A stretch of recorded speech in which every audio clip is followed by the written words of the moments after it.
All right. So, welcome back, everyone. This is another episode of the podcast. We're gonna dive straight into it. This was a little thing I texted you about earlier, and I had this idea. All right. And real quick, before we dive in, it's me, Armaan, and we have. What's up, everyone? My name is Jack Roath, if you do not know me. Should I give a little background about myself, or we'll leave that for later? Yeah, fuck it. We'll leave it for later. One of the good homies, my roommate here. So what we often do is we have every Friday night usually we have some sort of deep conversation, just about whatever, because we both have fucking an hour, 2 hours to kill, whatever, how long we want. So enjoy. So I had this idea earlier, and a little background to this idea. Actually, fuck it, let's just dive right into it. No, let's get a little background. A little background. Gotta ease into it. Alright, so I've been reading this book recently by Joseph Campbell, which is Primitive Mythology, The Masks of God. Basically, in this book, highly recommend it, he details sort of the archetypes or stories or narratives that we often see in mythology around the world. Alright, and sort of what this tells about human psychology and what we think. So, very, very good. Highly recommend checking it out. Fantastic. And additionally, I was listening to this morning a podcast kind of centered around society and thinking about where we are in place of our political and social and economic spheres, things like that, right? Talking about business, politics, and tech. And one thing that kind of connecting these two dots was looking at society as well as understanding human psychology through archetypes and myths and all this shit. This thought came about, and it's basically the idea. And this turned into a 30-minute writing session this morning. It's called On Rituals, Society, and Anxiety. Alright. And basically, we'll just dive into it. The anxiety, worry, and doomer mentality prevalent among today's youth stems from a feeling of unequal grounding, right? This imbalance, we lack a feeling of ground beneath our feet. All right, we're not really sure of our place in this world. Today's youth, especially Gen Z, and all that shit. So men, which are about half of the population. But apparently, our inherent toxic masculinity is tearing us apart, and tearing society apart. And young women in modern society are told to feel empowered and capable of anything, and to transcend these old narrative beliefs that they are mere sex objects for men, right? They are not that. They are more. That's the current narrative being told. However, which is great, right? 100% empowerment. Yet their favorite influencers are making millions of dollars on OnlyFans, marketing, and monetizing their nudes. Alright, there's a contradiction there. And all of these topics are a different discussion, right? Toxic masculinity, portrayal of femininity, all that kind of stuff. But the song remains the same. Today's youth are really fucking confused. And we aren't sure of ourselves, physically, mentally, emotionally, spiritually, socially, anything that ends with an ly, right? Because there's just so much change to deal with, and so much going on. So we feel unequal socially in our roles. And one question I've been personally asking is when do I feel like an adult? When's the moment? When's the flip of the switch of oh yes, I'm an adult now. Right, because I'm 20 years old, but I don't really feel like an adult. I'm still reliant on my parents' money, right? I'm a student, so I'm basically the university's bitch, right? University, you have a little bit more freedom, but not as much, right? And I just feel like a slightly older teenager, right? Save some of that existential dread and the Nirvana. Right, listening to Nirvana, forget about that stuff. But I still don't think we, society as a whole, has figured out the transition from youth to adulthood yet. And this is partly due to the fact that we don't really have meaningful rituals, right? We don't have like initiation ceremonies into society, right? Where you say, oh, this is the bridge between, yep, you're a child now, and now you're an adult. You go through a ritual, some sort of something, and you get initiated into society. And let's back up real quick, all right? What the hell is a ritual? Like, why? What does that have to play with any of this? So let's talk about this. A ritual is this like bridge period. It's like some sort of like transition, right? In which the child graduates from childhood and ultimately gives them an opportunity for their egos or their sense of selves, right, to change, to expand, to take on new social roles, experience new things. Like, it's this transition period. Something big happens to the child. They undergo some sort of like ego change, and they are initiated into this new world, this new part of society. Joseph Campbell talks about this in the fact that the Aboriginal people in Central Australia, they're called the Aranda. All right, these people, they have an initiation ritual in which young boys are tossed into the air by the men of the village, while the women dance and shout around them. And after this ritual, boys become men. They're allowed to go on the hunts. They're allowed to like do new things and have new experiences. Eventually, look for a wife. This is when boys become men. And this marks a massive change in their identity, in their social roles, and the story they tell themselves about their lives, right? And this makes sense. The stories we tell ourselves about our lives shape our meaning of our lives and shape the reality, the lives we live, and the culture we have, right? And after the child is tossed into the air, their ego, their sense of self changes. It expands and becomes connected to the sky, literally connected to the sky. I want you to think about it like this. Think what it is like being birthed. All right, birthed into this world. It's going to be crazy. There's all this shit going on around you. Like, especially in modern society, being birthed would be like a traumatic experience, right? Because like there's lights everywhere and flashing and all this shit. It's like scary. There's a lot of stimulus. And imagine you being tossed into the sky while everyone around you is like dancing and shouting. It's a lot of commotion, changes you. So it's almost like a second rebirth. In this is their entrance into society. It's a second birth of sorts, the expansion of a human entering a new stage of their life. This is when the child becomes an adult, enters a new stage of the life, and they can't go back. After you go through this ritual, you can't just go back to being a regular person, because you're exposed to experiences like the hunt, and these are like sacred things. This is where the person contributes to society, right? In the hunting of food, and they observe the mystery of life and death. So it's very special. It's making a contribution to society. This is the new responsibility you have. This ritual gives people a sense of meaning and responsibility and like story for their own lives. And where is that in today's society? Like, where is that meaningful shift? Is it in graduating high school? No. A high school degree is practically worthless in today's economy. Let's face the facts. Like, the whole American dream was founded upon the idea that, like, you can graduate high school, find a decent job, maybe at, like, a warehouse or a, like, an automotive factory, something like that. And you could have a good working wage and, like, find a nice girl and have a family and maybe one day buy a house with a white picket fence. That was the American dream. It was founded upon that. Is that possible in today's day and age? Hell no. That's not possible. Right? A high school diploma honestly doesn't grant any change in identity or sense of self. You don't graduate high school and be like, wow, I'm an adult now. I can contribute to society. Like, no, you don't feel like that because like, it really doesn't make you capable or have the ability to really provide for like a family and contribute. Because much of what society deems worthy is how much we pay someone for it, right? So how much we pay people for the job is how worthy we feel it is. Does that make sense? Yep.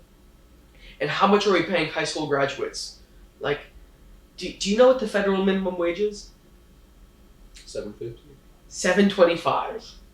Dude, federal minimum wage is $7.25. What the fuck? Alright, so graduating high school doesn't lead to any like meaningful change or shift in identity, right? So what about college? Because people are like, oh, college, obviously, right?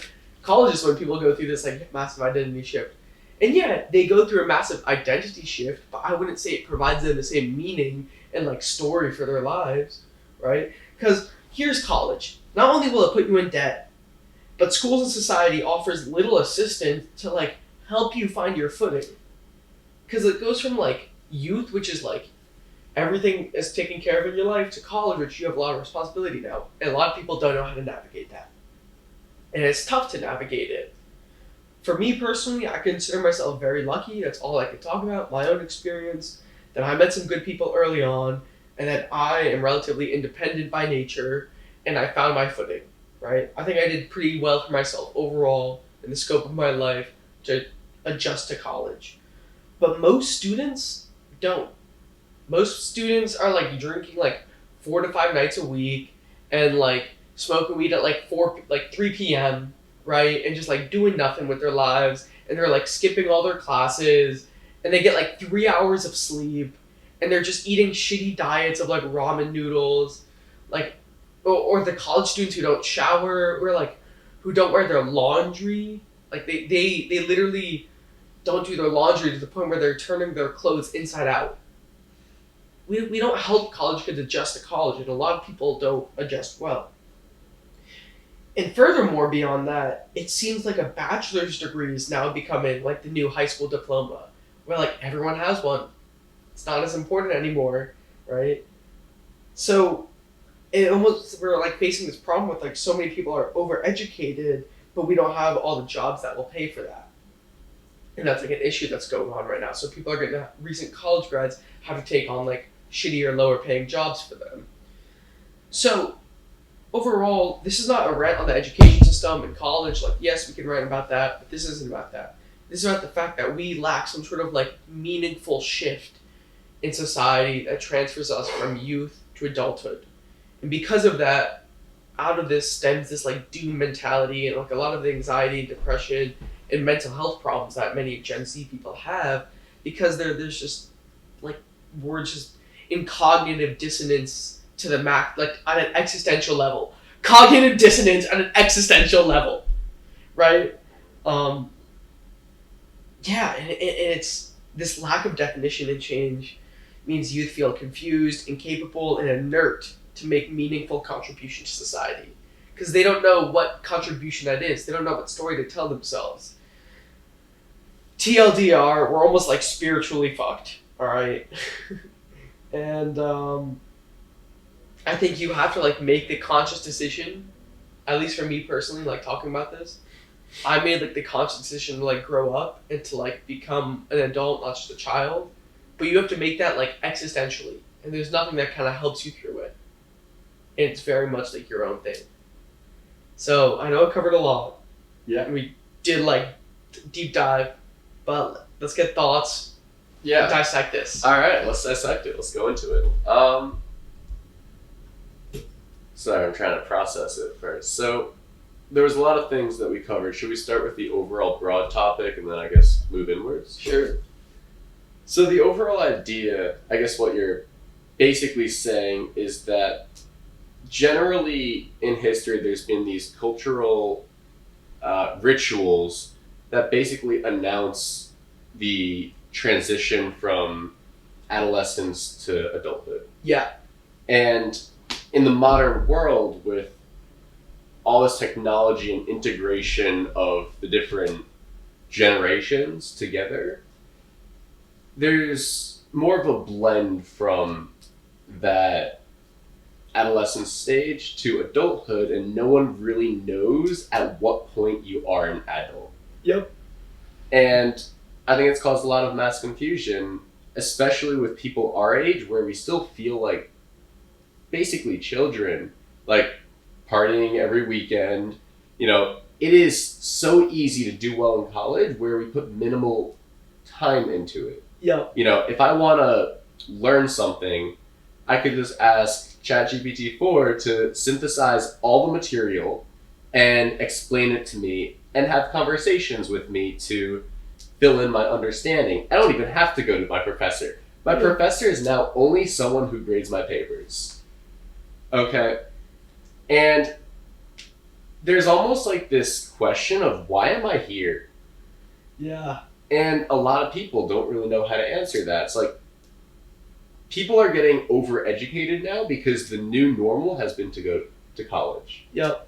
And there's been an oversaturated of these ultra-educated people into the job market that just doesn't need them. Yep. And so they're having to settle on jobs that don't require any of the knowledge learned in the 4 or 5 years of college. Yep. And it's like, well, what the hell? I paid 200-something thousand to get this education from a society that told me I needed it. And I'm crazy in debt, and I'm fucked, and I can't buy shit, and I can't, like, take care of myself, and I don't need that shit? Yeah, exactly. It's like, the society is not rewarding me for what they told me I needed most. Yeah. And so I feel like a lot of people kind of feel a disconnect between self and society. Mm. And it's, I would say, mostly due to betrayal. Betrayal? And I think, yeah, betrayal. And the betrayal is from a society that told them they had to do one thing in order to reap the benefits of the broader society. And then they actually do what they said, and now they get nothing. Yeah, it is pretty fucked. And think about what's happening in the overall economy with mass inflation. Yeah. A government that's basically laughing at the people. I mean, look what happened with COVID. There's more distrust in overall government officials now than ever. It's not even a polarization of the people. It's just, they're just like, what the fuck is going on? We overall have a very little faith and overall just lack of, like, respect for institutions. Yeah, I mean, look what's happening. We don't have meaningful institutions. The institutions are almost a joke nowadays. It's like almost a symbolic of something that used to be. Yeah.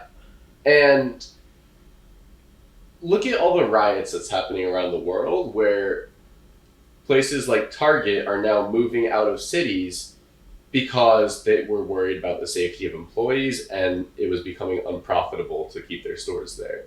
Really? Yeah. And that happened actually quite recently, because there was no law or order in these places. And weird, bro. Holy shit. There was, like, nothing was happening to these people that were rioting and looting stores, other than just slaps on the wrist and saying that they're bad. And the message that this sends to the broader people of America and the world is this one of this lunacy. And people are confused by that. It's not, personally, I don't think it's the America that, and just the world that we used to live in. Yeah. Yeah. And there's no, like you said, rituals anymore. The only thing for me was getting bar mitzvahed when I was 13, because in the Jewish religion, that's the signal of becoming a man. And in the context of many of these religions and cultures, it is at that young age of, like, 14, 15, 13, that time. And so, like, I was thinking about that, right? The fact that, like, we have religious rituals still, right? Like communion or the bar mitzvah, I was thinking, or bar mitzvah. Like, those things happen in certain communities. But the thing is, that's when you're so young, and it's, like, not really, I don't think you could truly understand the grasp of it, right? Yeah, I would say you don't understand the grasp of it in like, the Western world. Yeah. I mean, but tell me this. You're not an adult at 14. Hell no. Exactly. You're not an adult at 14, so, like, still the whole topic of youth to adulthood. Yeah, but you used to be. That's generally when you would become responsible. I mean, you would go to war at 18, so you gotta be prepared for that. Yeah.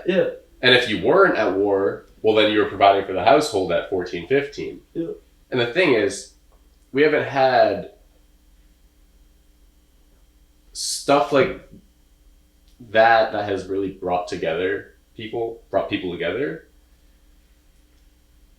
I want to go back to, I feel like where this topic leads is talking about sort of COVID and the psychological effects that we're sort of experiencing now. What are your thoughts on that? Dude, it's bad. Like, it's really bad. And I don't know. I think we're just seeing the beginning of it, but I think it's showing. Like, the cracks are there. Yeah. And I think it's really going to get bad. I'm hoping it won't. But, like, yeah. Yeah. I think a lot of people, almost everyone, sort of repressed that time of everyone's life. I'm going to be honest, like, yeah. Dude, all those days were one big blur.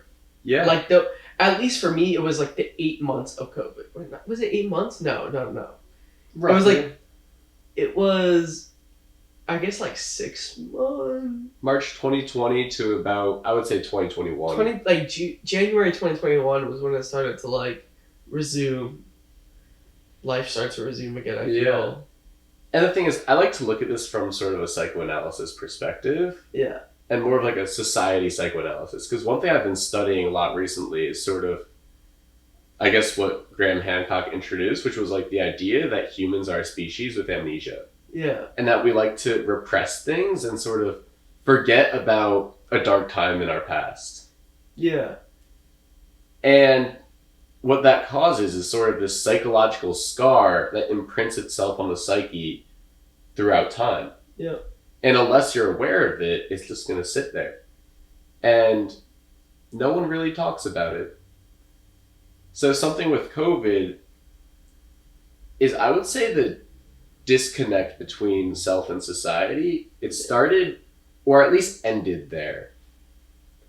I think it started. I don't think it ended with COVID. Well, I think it ended in the sense of, like, that's when the split might have been for decades onwards. Like, Okay. that's where it was like a point of no return. Where I feel like a lot of people sort of lost the connection with their hometown or just the place they live in. There's no loyalty. And the world is now a place where you can go anywhere at the click of a button. Especially in the world of social media, where you can quite literally see what's going on in every part of the world, there's no imagination about what the realms of the universe could be. Because we can see it. Yeah. It's like, why imagine what I can see in front of me? But the thing is, we let that control us, and we don't think for ourselves because we're not used to it. It's like, it's not the fault of anyone. That's just sort of where technology has gone and the results. It's like, no one could have foreseen that. It's just one of the symptoms I think we should start talking about more. The only problem is it would be really uncomfortable. Yeah, but we've let that shit run rampant. Like, technology has been just running rampant for however long. And it's like, we gotta acknowledge this shit, y'all. Yeah. I mean, that's why things have started to pop up, like BetterHelp. Yeah. And sort of, I would say men's mental health has gotten to a point where it's become too much of a problem not to talk about it. And you're starting to see a lot. I'm noticing it. I mean, think of our roommate who, or I guess would-be roommate. He just dropped out of college in order to try and pursue being a sales rep and going his entrepreneurial route, because that's what he found his passion lies. And I feel like a lot of people are doing that. I noticed another guy in my organizational behavior class. He's doing a startup, and he's always working on his stuff during class. Actually, there's another one. This guy, Matt, and So wait, are you saying that like our institutions are so meaningless now that like people are turning to other things other than school? Because I feel like no one really 100%. thought. Yeah, and I feel myself doing that as well, right? Like I'm not turning away from school. There's a pushback to what society is telling you. We're kind of like getting to the point where we're just questioning everything. Yeah. It's like, I don't know what to believe, so I'm just going to question. I'm just going to have a skeptical attitude towards everything in life. Yeah, and the thing is, I think when you start doing that, that's when you can figure out what actually is meaningful to you. Yes. So I talk about that actually in the article. I talk about like, there's like, I feel like now we're in this like postmodern age of like constructivism, right? Where like you construct the meaning for your life. So for example, like I said, how I personally believe there was a transition from like, personally in my life, I made the decision being like, okay, I'm an adult now. I'm making decisions and taking that stance. I'm an adult. Because I think it's almost like being an adult is a decision. Yeah, let's talk about that. Like, I see a lot of adults who still act like children. Right. So I think it's almost like taking that, like, sort of attitude of taking responsibility and being like, okay. So that's where I wish I went back to, because that was where, as you were sort of talking previously when reading out your passage, that was what first went to my mind of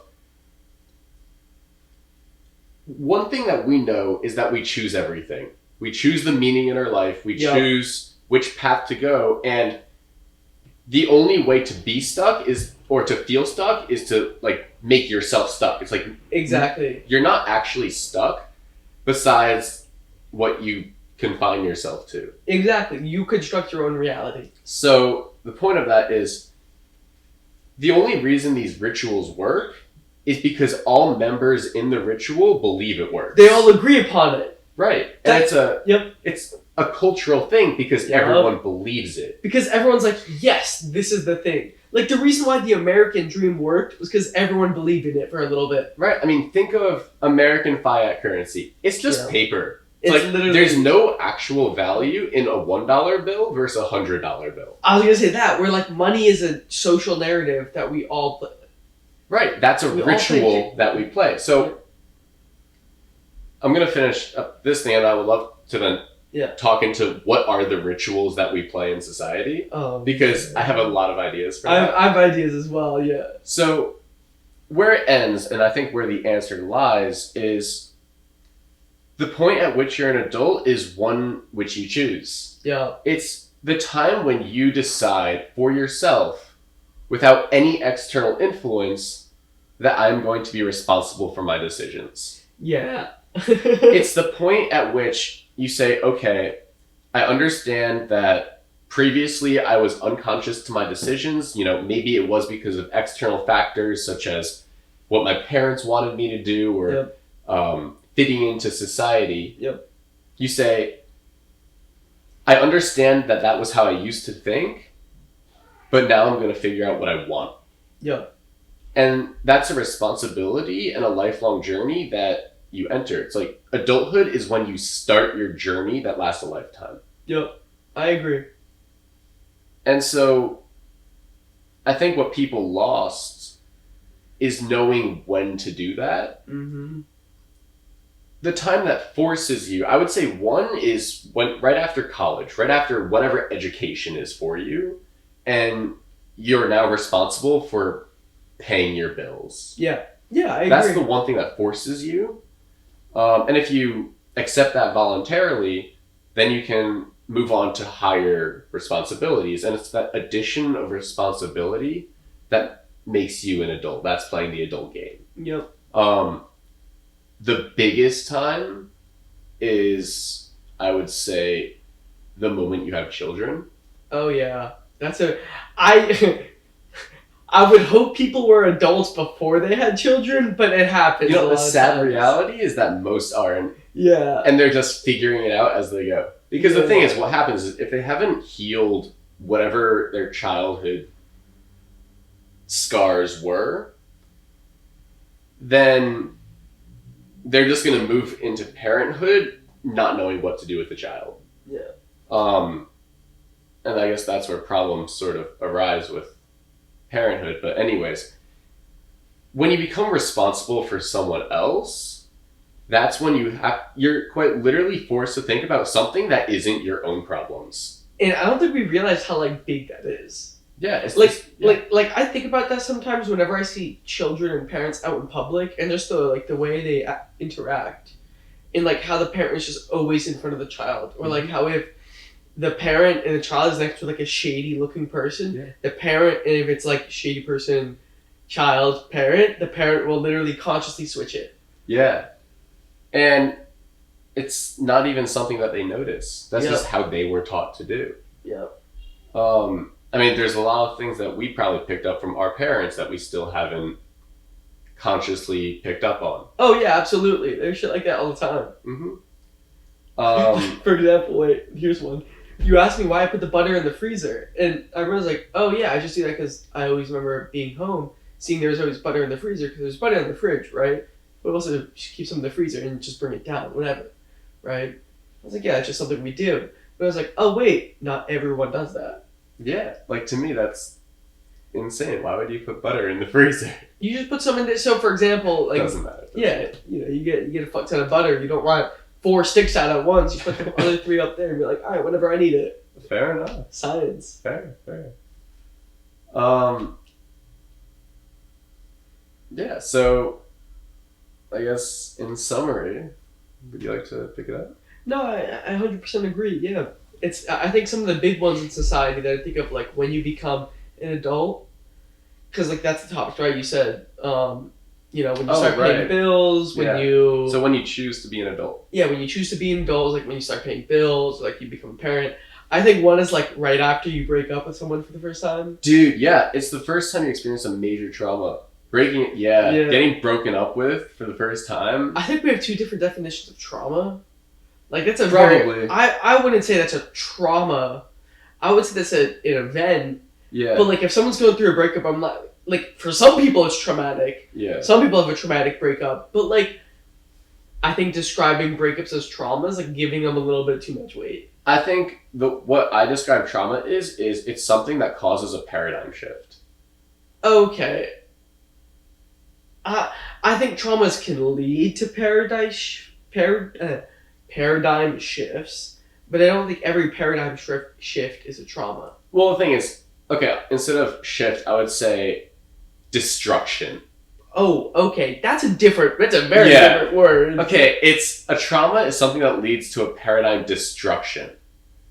And it basically leaves you saying, I don't actually know who I am or what I've been doing for the past 6 months.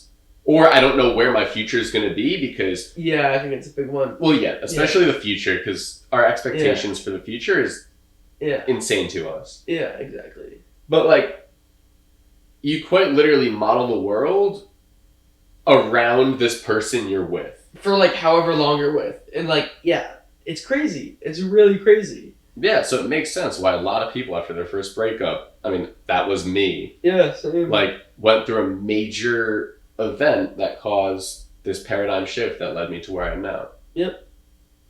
So that's one of them. So when you first break up with someone, I think another one could be major like rituals or life events, life shifts that happen. You know what's a big one? What? The death of a parent. Death of a parent is a huge one. Dude, 100%. Or it doesn't even have to be a parent, just like anyone close to you. Death of anyone close, honestly. Just like confronting death. Yeah. Like that's a big thing and you're like, whoa. Do you ever actually meditate on death? Yes, I have. Tell me your experience about that. It hurts. It does. And you gotta get okay with that hurt. For example, yesterday I was talking with a few people and they're like, I'm really afraid of dying. Yeah. And I personally, not saying I've overcome my fear of dying, but like I can face it. Yeah. And like accept it and be like, oh, okay. Mm-hmm. And it's not like I'm afraid of it, right? Yeah. And once you kind of overcome that fear, it's like you learn to start living. Yeah, 100%. I mean, we don't know, I guess, if death could be the greatest thing that ever happens to someone. I'm pretty sure in French I don't know what they call it exactly, but in French, death is the little orgasm. Yeah, that's exactly it, yeah. I don't know what it... Le petit doigt. I don't fucking know. French is great, but like... Whatever. Something like that, you know what I mean? So, I think we don't know what death is like. So whenever people are always like, death is the oblivion, I'm like, maybe it's not. Like, guys, maybe it's not awful. Yeah, because the thing is... But even if we it don't is... understand it. But also, like, even if it is awful, like, why get worried about it? Like... It is death. I mean... It's death, but like, why fear it? Yeah. There's a lot of... No, I get it. I mean, it's... But... You know what I mean? I was thinking about this thing today of how, like, we're 20 now. Okay, and a lot of people don't really make it past their 40s. So I was like, shit, what if I'm halfway through my life? It's like, what would I do with the second half? It's like, if this is the climax, what would I do with the second half? Well, there's that Confucius quote. Every man has two lives, and the second one begins when he realizes he just has one. That's reaching adulthood. And I'm like, I love... Dude, Confucius, God bless that man. Bro's got wisdom. Bro has wisdom. Right? Mm-hmm. So... I just got to the bathroom real quick. I was going to say, honestly, I'm kind of ready to wrap this up. Make some food. Word. So then how about next up, in the next podcast, we can talk about the modern day archetypes, like where they've gone, sort of how they manifest in modern society. Ooh, that's interesting. How, like, what are the cultural shifts and, like, scars that society hasn't really healed from yet. Oh shit, 2008, motherfuckers! Woo! I think that'd be a cool thing to talk about. Shout out 2008 recession. Alright, anyways, that's what we're going to bring up. So, peace out everyone. Thanks so much for tuning in. Much love, and back to regularly scheduled episodes. Mwah.